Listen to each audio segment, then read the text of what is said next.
Afternoon. Welcome to the Police, Fire and Rescue Committee meeting of 26th of February. If we just go straight to Sederunt and Apologies. Thank you, Chairman. I can advise there's just the one apology this afternoon from Councillor.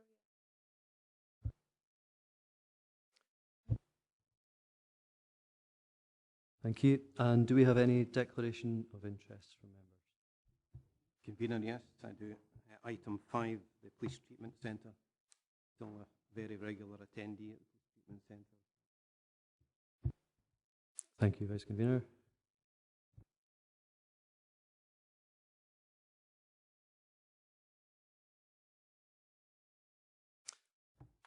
Now, item 3, well, obviously today, significantly, it's we have a deadline, obviously, over the 28th for signing off the transfer of assets. So if we go to item 3, it's the Police and Fire Service Reform, proposals for a transfer scheme and property rights, liabilities and obligations, fire and rescue. We've been asked to note the contents of the report, identify any heritable properties which the Council does not consider eligible to transfer, agree that all identified properties, rights, liabilities and obligations other than those which the Council wishes to be referred to a dispute resolution, transfer to the SFRS. Note the Council's position on the above. Will be notified to the Scottish Government through the completion of the agreement document, and also note that a further report will be provided to members to confirm the details of the property transfers undertaken. So there's obviously quite a lot to consider in there. I think if we maybe ask Paul if you'd like to maybe add anything to that report. Thank you. Thank you, Chair. This is one of a set of reports that are being presented to each of the joint boards and, in the case of the Galloway and Fife, councils across Scotland to determine the transfer of property rights, liabilities and obligations to the new SFRS. The focus of the report is very much on the heritable property aspect of that, and that's outlined. The actual list of properties that will be transferred from Dumfries and Galloway is identified at Appendix 4 on page 29 of your papers. The report's largely based on a template approach that's been issued by the National Pre-Law Board to ensure there's a degree of consistency across the reports in Scotland. But we've added in section 5 to the report on page 6 of the papers, which identifies issues that are specific to Dumfries and Galloway. I think it's important to recognise initially that significant progress has been made by council staff, particularly within fire, within property and within legal, to address any issues. And to be fair, in terms of the SFRS, with very good cooperation and assistance from them in progressing these issues. And really there's only tidy up issues to be addressed in terms of the transfer of properties to fire. We're not anticipating at this stage to be any areas of dispute between the council and the SFRS. So as I said, page 29 of the papers lists the heritable properties that we are proposing to transfer to the new SFRS. That list is exactly the same one that was considered by this committee at its meeting of the 6th of December. And as the Chair said, we're seeking approval for that transfer today. Thank you. One question just that's emerged from the report, but is there any progress on the Dromore Fire Station in terms of the owners being contacted?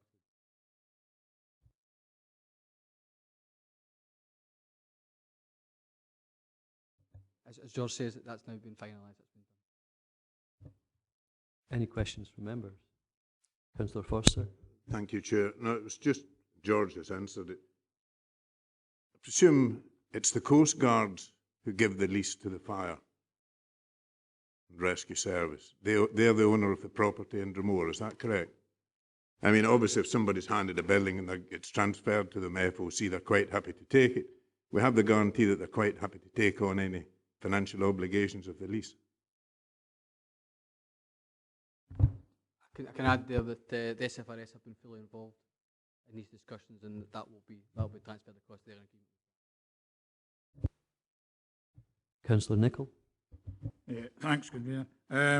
Loan debt. Where loan debt is currently managed through council loans funds, councils will retain the loan debt with the future charges being serviced by the Scottish Police Authority and or Scottish Fire and Rescue Service. I'm assuming that will be tied up legally, that they can't slip out of that one once they get a year or 2 years down the line. That's the first bit of the question. And the second bit of the question is that obviously to transfer these over legally, there's quite a lot of work involved in the background research, title deeds, etc. And then there's quite a lot of expense involved in legal transfers. Who pays for that?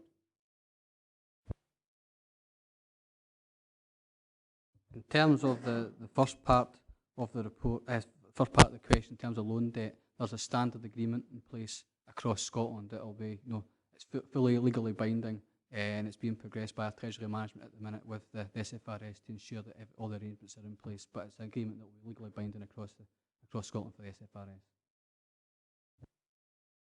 And the second part of the question, in terms of the legal cost, by and large, the work is being done through in-house resources for the council at the minute, through support from legal. In terms of additional costs, we're not seeing material amounts at the minute, but we have identified in the report that came to this committee in December that the costs of the transition period will be met from police and fire accumulated reserves at the end of the financial year. So there is provision there to address any costs that do fall to the council. We're not anticipating material amounts at this stage. Do you want to come back on that? Yeah, if I could. I mean, obviously, there are, well, any properties that I've had to transfer or sell or buy or whatever, there's always been considerable costs. And I just feel that we shouldn't be, it's fairly enough it's being done in-house, but there's still a cost involved. And I mean, I know in-house is probably cheaper than doing externally, but there's still, it'll be a considerable cost considering the number of properties we're looking at. So I'm just a wee bit concerned that it's costing us too much money. All I can really say at this stage is that we have been progressing this through existing in-house resources to try and ensure that there's not additional costs to the council. Councillor Syme.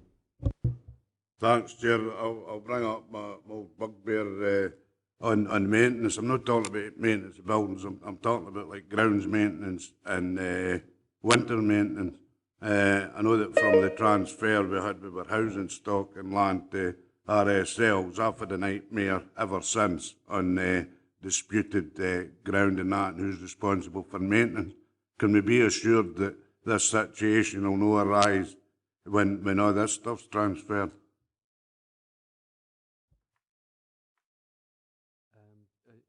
You want to pick this up? So would you like to pick this up? We have agreed with the police and the fire authorities exactly what will transfer, so they will be responsible for their own maintenance of everything that transfers to them.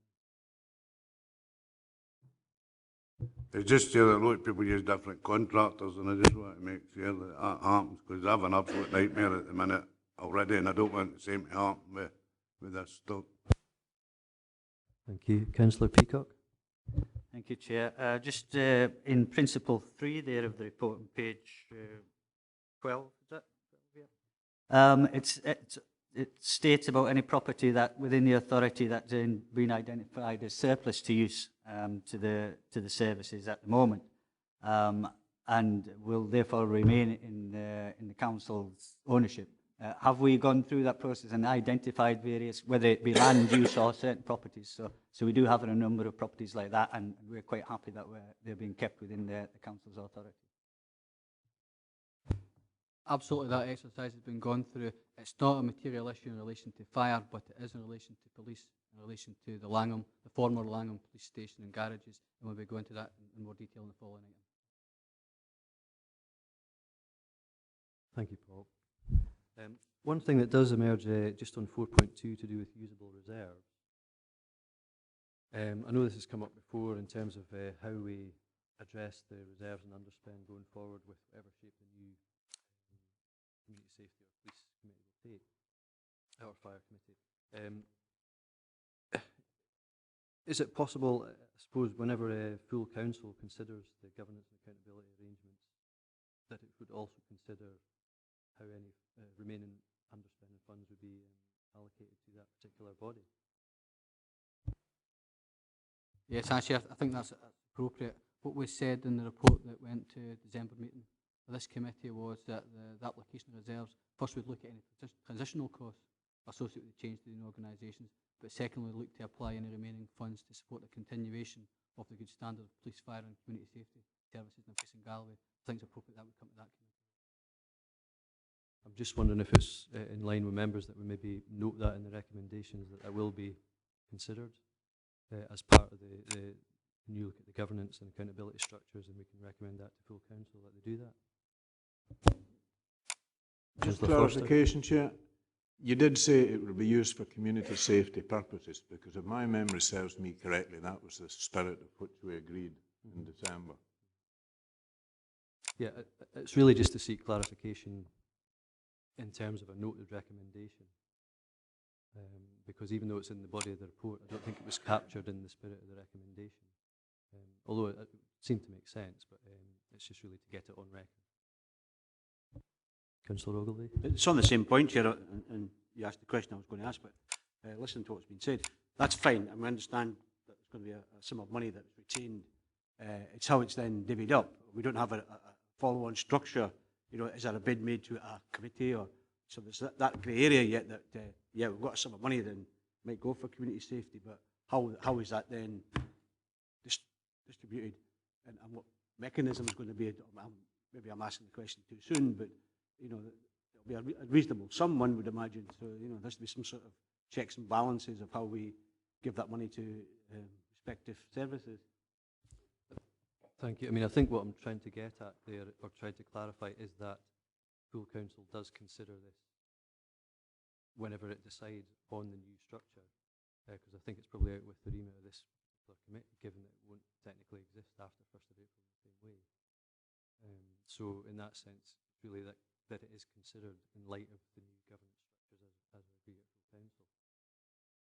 But really on that, are we happy to note that recommendation that full council does consider the underspend of reserves, as it were, in terms of a budget going forward, possibly for this new structure that we're going to have? That maybe it's probably possible to word quite a lot better than that, but we'd be happy to include that in the recommendation.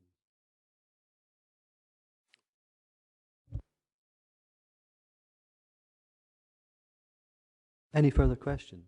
Councillor Syme. Daft Waddick question again, Chair. I probably missed it.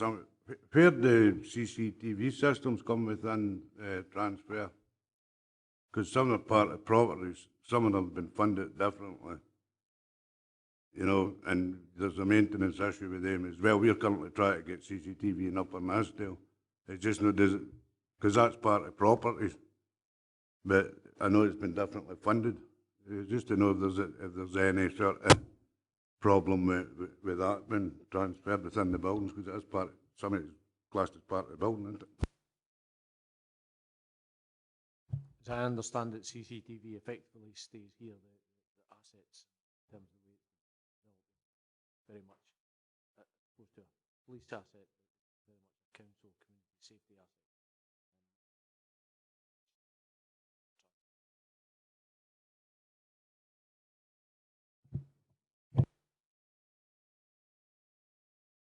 Councillor Peacock. Thank you, Chair. Just one other point on the net book asset value of the properties that are to be transferred there, the 10 million, 10.5 million or so. How actually is that recorded within the council's records and therefore the finances in that the council? How does that actually fit in? Appreciate that the valuation is being accepted by both parties, and we're happy that that is the true value of the properties being transferred. But when it relates back to your own figures, Paul, how exactly does that fit in, and how is it related to, and therefore how is it set against? Because we're obviously losing assets and the value of those assets. But could you just explain,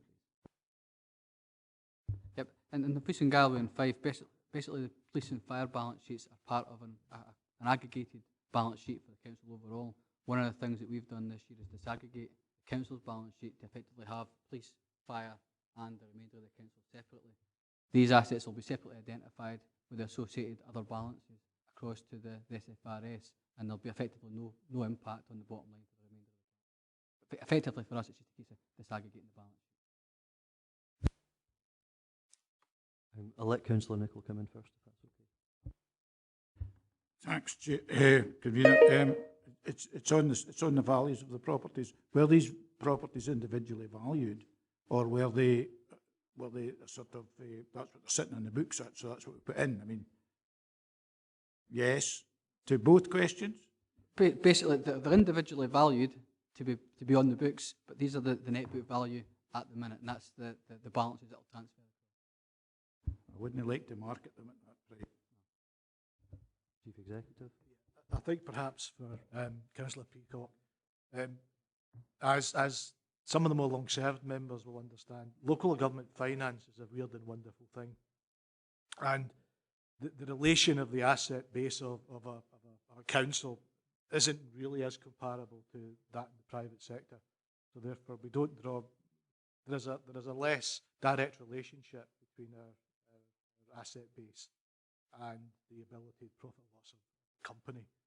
So in many ways, what this is effectively just a paper transfer from our accounts. It's no effect on our ability to raise funds apart from affecting our borrowing limits at the top end. So there's literally no effect. But it's something that I know that elected members, when they come to the council, struggle to understand. Whereas if you're in the health board, there is a cost of capital. So therefore, you're charged for the amount of the assets you've got. That doesn't exist in local authority. So for us, it purely is a book exercise. And Paul and his arrangements and aligning before has meant it's quite easily transparent for members. You automatically reserve books, you enter the books. Thank you. Just before we go to the recommendations in full, just on 2.5, there's a further report to be provided to members to confirm the details of the property transfers undertaken. Is there a timescale on this? We are looking to have all the property transfer details sorted out by 31st of March. There is an issue regarding potential disputes, which is probably more relevant to the police report rather than fire. But once those issues have been resolved, we'll bring back a report to members. As you say, I'm not 100% sure at this stage of what committee that would go to, but we'll bring a report back to members immediately following the transfer, how the issues have been resolved. Thank you. With that then, are we happy to go to the recommendations with the Councillor Ogilvie? Sorry, Chair. Just if there was a timeline of 28th this month on these transfers, if there's disputes or you come back with a report that maybe with no bottom certain things out, what happens? Because we've got a deadline to hit, so we can say, well, we'll transfer that, but however we're disputing this. So there's a mechanism for disputes that won't affect the timeline. It's not affected by the timeline. We're looking to ensure everything's addressed by the 31st of March. It may be there's still some disputes outstanding.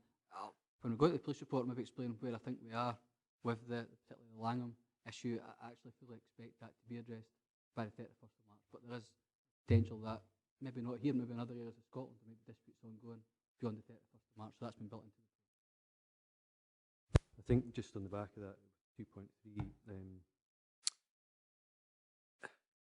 all the identified property other than those which the council wishes to refer to dispute. So it's all within the same time frame. Are we happy then to go to recommendations with the addition that, as I clumsily put earlier, that full council considers when it's looking at governance and accountability, that it also considers the use of the unused reserves for whichever community safety-based committee exists going forward. That could indeed be refined better, I suspect, but can that be captured somehow in the Yes, certainly. Basically, when considering governance and accountability for police and fire, and consider the underspend of their set out 4.4. With that, then, are we happy to go with the recommendations?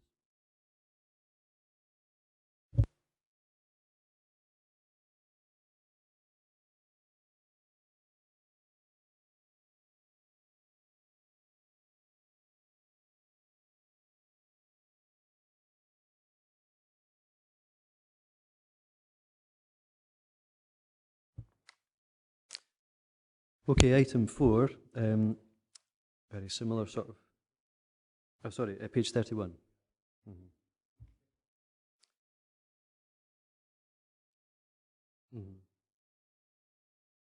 Mhm. Yes, some of the members' work includes going through the papers when they're reading them and actually writing in the page numbers ourselves, just for easy reference. I take your point.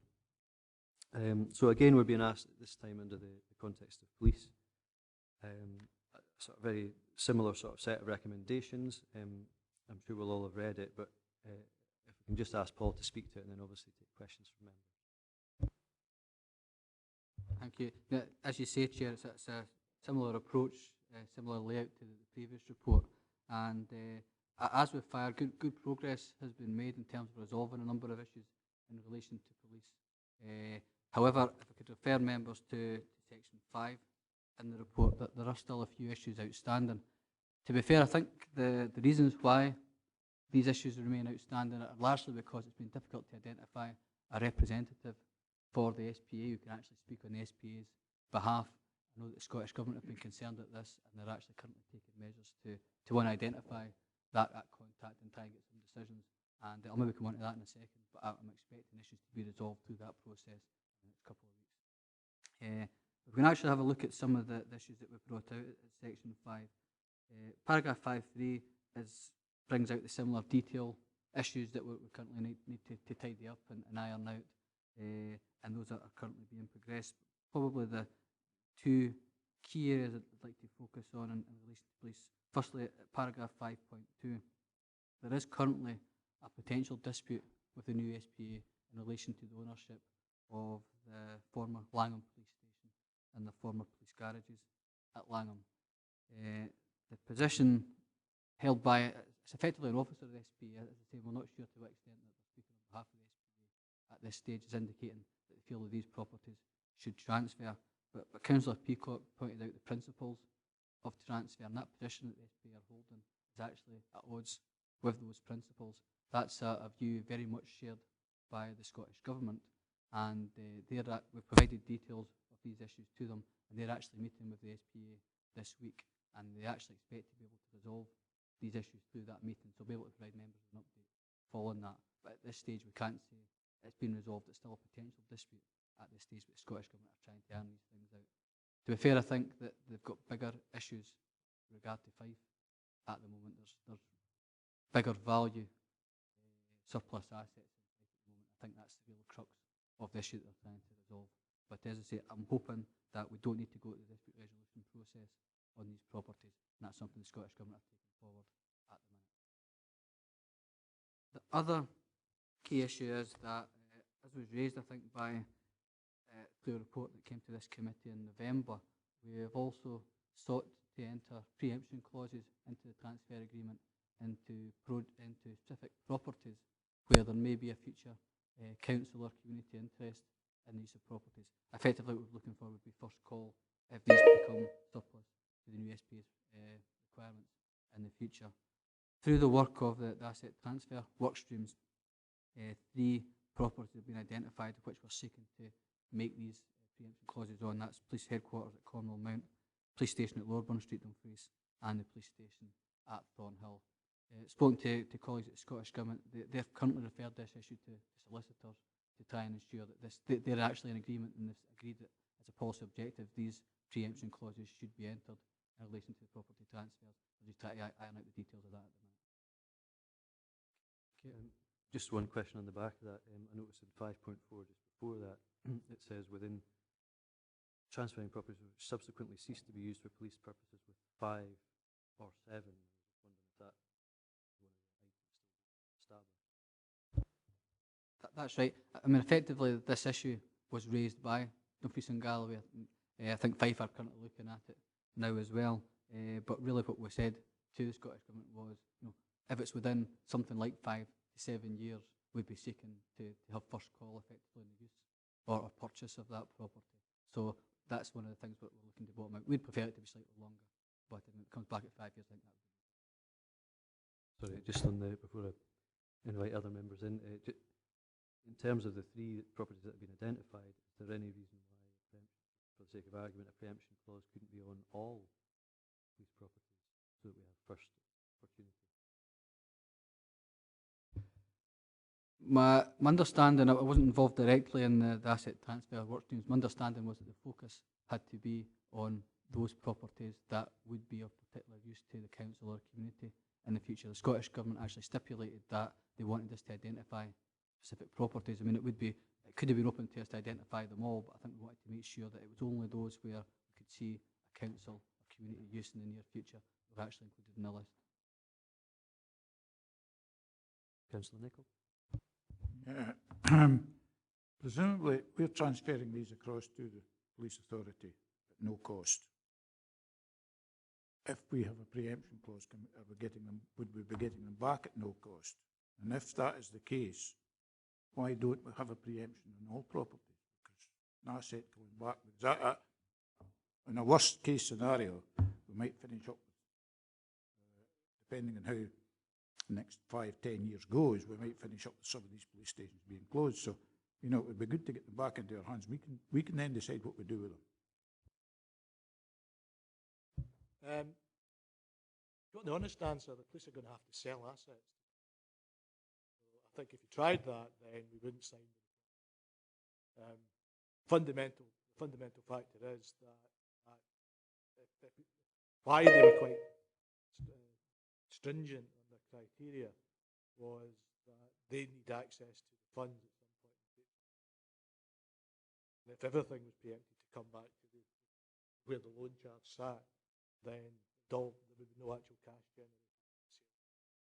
That's probably what's behind it. But I'd imagine if we went to this stage and said we wanted preemption at all, then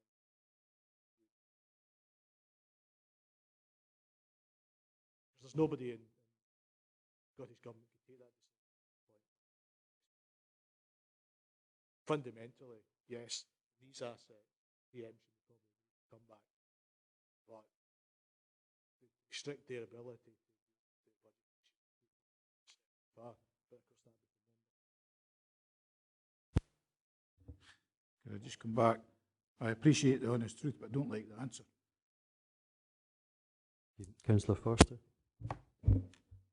Just a nitpicking point, Chair. Page 59, where it determines all and puts the paper value on them. Police office, Loch Ryan, Port Cairnryan, value 0. Transfer lease.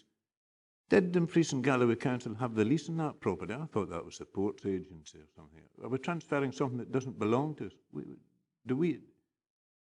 As we speak at the moment, do Dumfries and Galloway have the lease on the buildings at Cairnryan? Yes, Dumfries and Galloway Council lease some rooms in the new building that's been built at Cairnryan. There's no value attached to it, so there's no problem, but I was always under the impression that the ports unit was out with Dumfries and Galloway, the money was sent down to us, they developed the buildings, they did everything else, so presumably they held the lease. But you're saying Dumfries and Galloway Council rented a few buildings within that? It's some rooms within the new building that Stena have, Cairnryan. Councillor Blake? Yeah, it's going back to the question that Councillor Nicholl said. My reading of the report at 5.4 shows that the properties concerned for preemption clauses, that should they be disposed of within 5 to 7 years, that they come back, or the council have the opportunity to purchase them at market rate. So we are transferring without cost, but buying them back at the market rate. Can you clarify that? Effectively, these are police assets. So you know, the police service is now a national body, so they should correctly get those assets because they're still operationally being used by the police service at the minute. It's only where properties are no longer operationally used by the police service that they're being retained by the relevant council. Councillor Peacock, then Councillor Ogilvie. Thank you, Chair. A couple of points. One of them going back to the issue with the properties and garages concerning that Langham there for when it goes through the issue process there. I presume that once a decision has been made by the SPA and that as to the whereabouts of these properties, whether they're going to be held within Dumfries and Galloway, or they want to take control of them. Because we are arguing that fact at present, and I appreciate you can't determine an answer until that has come to its conclusion, but I do presume, though, that our legal teams and that have already got a case prepared in case the answer comes back as a negative towards us, so that we can straight away go in there and challenge that and put our case forward. So for a time basis, we're already prepared for that anomaly coming forward. And secondly, again, onto the list of the properties for the value of the transferred assets. I'm interested to know as to why we have at the top of the table there Academy Street and Castle Douglas. One of the properties has a value there on it, but the two neighbouring properties are valued at zero. I mean, I understand with Dalry and Port Ryan that because they're on a lease, but they've got a zero value, but they're adjacent to a police house that's valued there at £60,000. Can I clarify that it's all one building now, but it was still originally been shown in separate title, so it is all one building. That's now all the police office.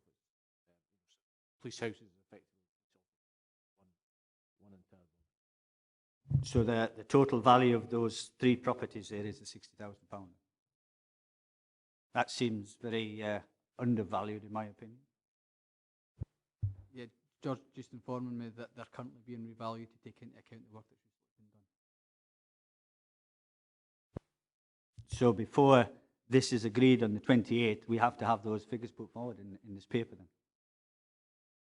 Because otherwise, if we agree to this going through now at zero value, then that obviously, and I appreciate at this stage it's only a paper exercise on the transfer of the assets, but I still feel that it should be noted for public records the true value of the properties that we are actually going forward. So that if there is a value concern there by recent works or whatever that's taken place, that needs to be included in this figure before it's actually agreed to on the 28th of this month. No, the net book value figures are in this report specifically for additional information. What we can do is provide members with details post-transfer of the final net book values in the properties at the transfer date. But I don't think that influences whether or not we can take a decision in terms of the properties to transfer at this stage. The net book value is just there as it's a paper figure effectively to provide members with additional information.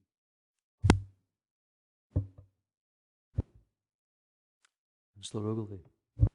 It's on the same point. I understand we've got to transfer assets and it becomes a single police force. I mean, that's a given.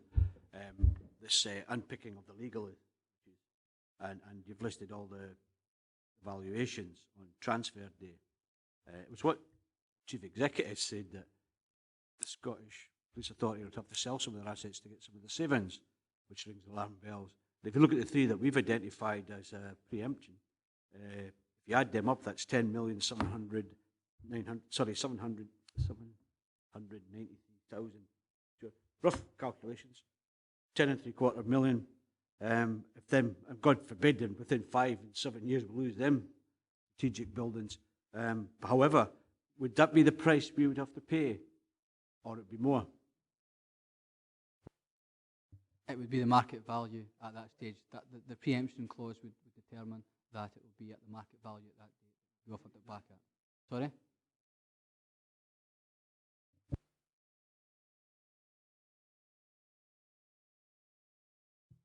Can I make the point that the figures shown there are the asset value? That's the value to the council of having that police station. If the police station stopped being used, you'd then have to find the market value for what would somebody pay for some other use. So it's unlikely to be of that level. Thank you, George. Councillor Forster. Can I use the quote that my friend from Kellerholm does? I'll ask a silly boy question. Why put a preemption clause on if at the end of the day we do decide that they're surplus, the council wants to buy them back, and we have to buy them at market value? What gain does a preemption clause give us? It's not as if we're getting first offer on them or anything else, is it? Though that is the case, that we will get first call at market values before it goes in the wider market. It would be offered back to the council at the market value level. We're at the mercy of the district value.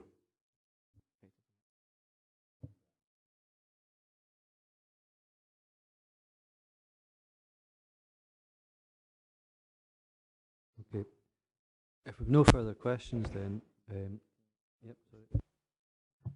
Just a point of information here, for my own purposes, trying to clarify, it speaks on page 46, third item down under heritage assets, a tangible asset with historical qualities. It speaks about examples include museum exhibits, statues and civic regalia.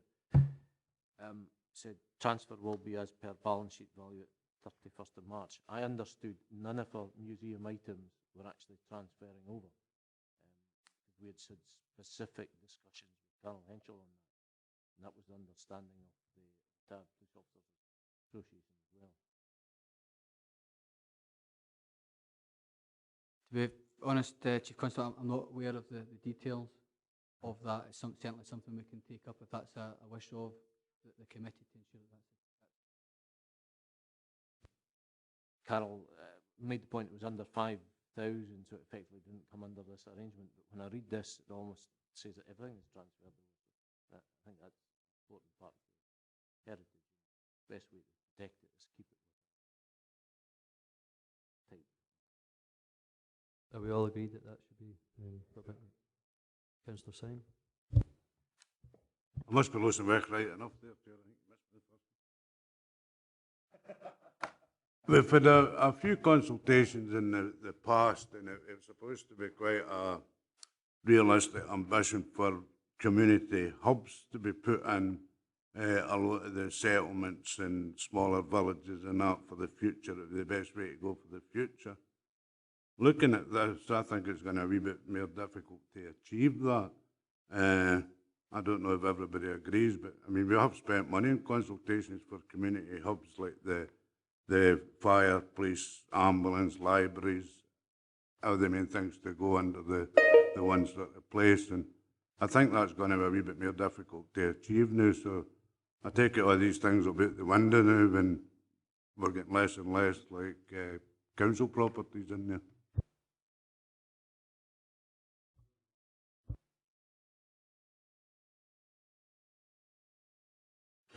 Thank you.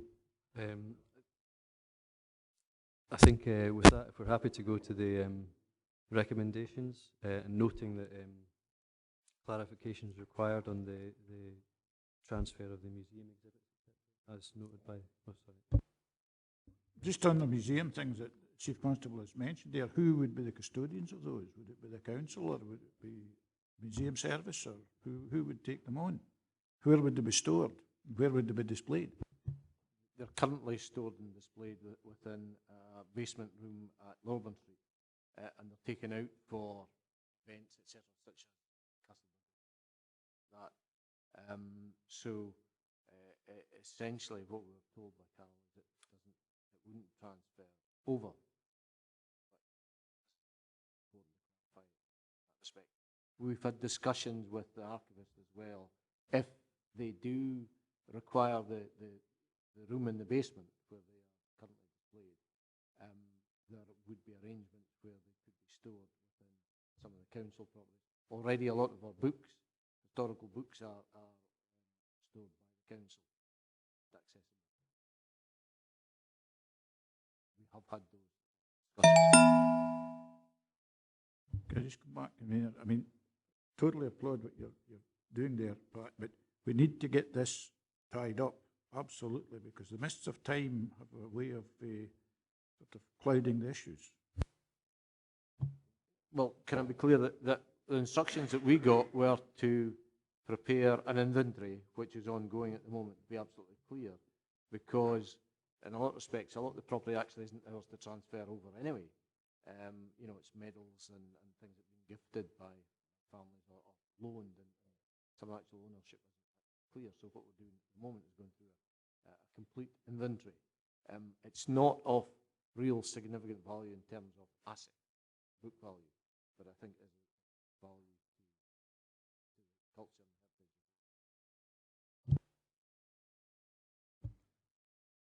heritage. Okay. On the understanding that will be clarified as soon as possible, if we can add that to the recommendation, and also note that we are effectively prepared to enter a dispute about Estates of Langham It might also be worth actually noting the properties where we do have a preemption clause, just for clarity for the record. So if, it's not actually mentioned there, but it's understood that that would be Lower Burn. Yes. Can I also ask a similar Darth Vladdy question? 51.49%, which part of the, if we ever have to buy them back, do we pay the 51% or the 49? Unfortunately, it would be 100%.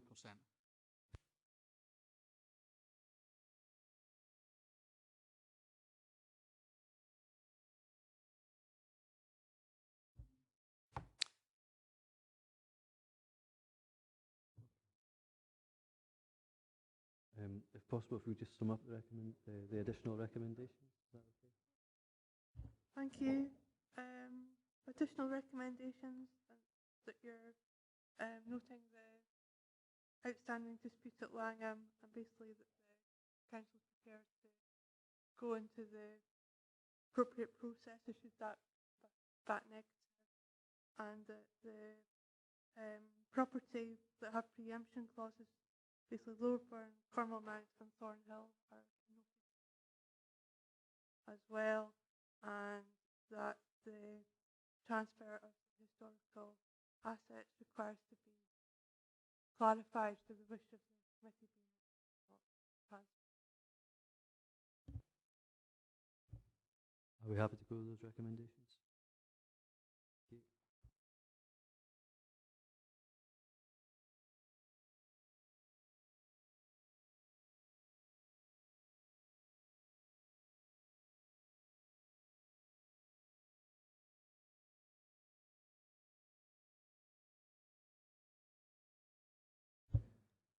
Okay, on to item 5. This is the Police Treatment Centre donation for service improvements.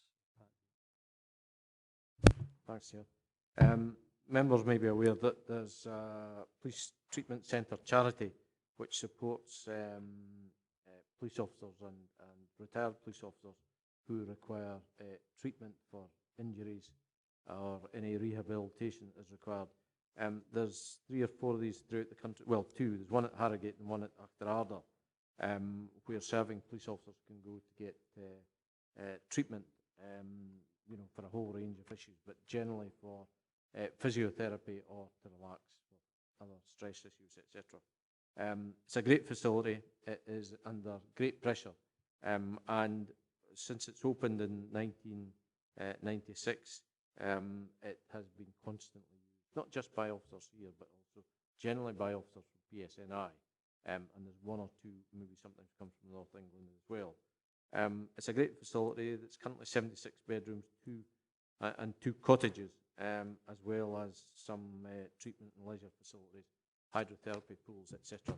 But it's coming under pressure, and it's been very sort of piecemeal the way it's developed, and there's a broad plan to actually increase the capacity, mainly of the treatment side, better pools, better physiotherapy areas, etc. And there's currently a plan, a development, which is probably in 2 phases of around 4.5 million to improve those facilities at Achterarder. It is essentially supported by police officers as a charity, and there is a fundraising plan ongoing at the moment, and you'll see at 3.6 there's a number of contributions being made already. Scottish Government has provided 200,000, $500,000 has been provided by Police Dependents Trust, and 90,000 from 2 other trusts. The Federation has also donated 85,000, and some forces have also pledged. I know Tayside last year provided somewhere in the region of 50,000 as a donation. Grampian took it to their board, I think before Christmas there, the request to donate 50,000, they changed it, said no, donate 100,000. The chief executive in charge of the homes came to me and asked if there was an opportunity to make a contribution. In terms of the benefit that we get out from it, the benefit is really, really clear. I've benefited from it personally in terms of physiotherapy when I got a knee operation. It was significant that when the consultant spoke to me after the operation, spoke about physiotherapy, he said, I'm not going to give you any other than what you get in here because I know you've got a much, much better facility than the NHS can actually provide. And the whole thing is about getting officers back to work early. It fits in with our broad occupational health approach, which keeps our sickness absence levels so low. At 3.7, it highlights the number of places we've had on average generally. 23 or 24 officers per year attend, and we get the benefit of about 275 days of treatment out of that. If we were to pay for that privately, that would be very, very significant, you know, on a daily basis.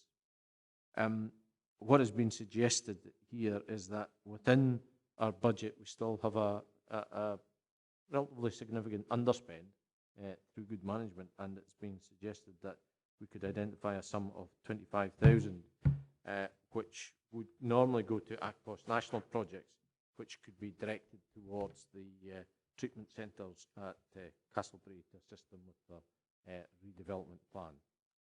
And essentially that's what the recommendation is, to approve the making of a £25,000 donation. Any questions? Councillor Syme. Thanks, Chair. It looks a very good cause. As somebody that, if I was giving a penny to away, and I would always give a penny to the other unit as well, did the fire service have a similar charity or not?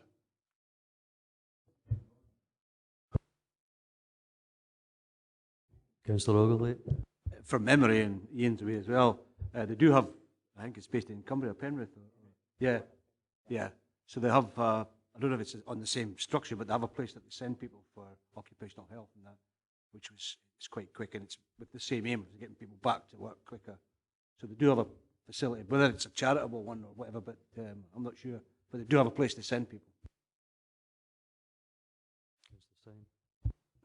Quite happy to approve this, but you know, I think it would be fair just to look at a donation towards the fire service facility if they have a similar that. Would we be collectively minded to find out if there is a suitable vehicle for that for the fire service? Councillor Forster.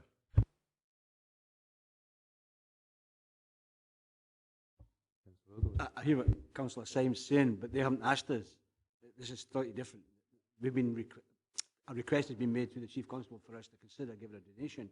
I'm sure if the facility in Penrith asked our fire service for a donation, we consider it at that time. I'm not saying no, and it's worth asking the question, but we're not being asked for that today, so it's slightly different. I see it differently. That's fine. Okay, well, yeah. Councillor Nicholl. Yeah, thanks, Chair. This is just a point about information I'm looking for here. The likes of Police Service Northern Ireland send people across to this, to Ochterarder. Do they pay a contribution towards the running costs of this establishment? The forces contribute to the running costs to get their men back a bit easier, a bit quicker. Essentially, it is a charity that's supported by police officers. You know, up until this time, we haven't maybe given anything significantly from forces themselves. So it is entirely a charity at the moment. PSNI contribute to it. You know, officers there contribute. We all have a deduction of our wages every month to contribute to the treatment centres. But I think it's a very, very worthy cause. Councillor Syme. But just for clarity, sometimes your officers need to use the facilities in England, or are they always provided up at Ochterarder? No, they almost routinely they'll just go to Ochterarder, but they could go to Harrogate if required. And likewise, officers from England come to Harrogate, but generally between PSNI and Scottish officers, it's pretty well.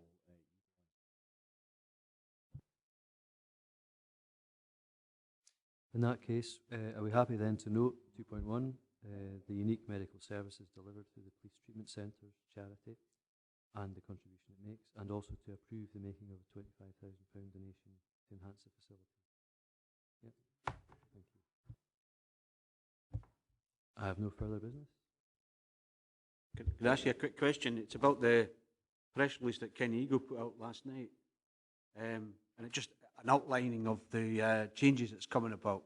I think it's part of the communications plan that we're going ahead with. The reason I ask is we had both police and fire at our area committee, which was a business committee, so there wasn't much of the public there.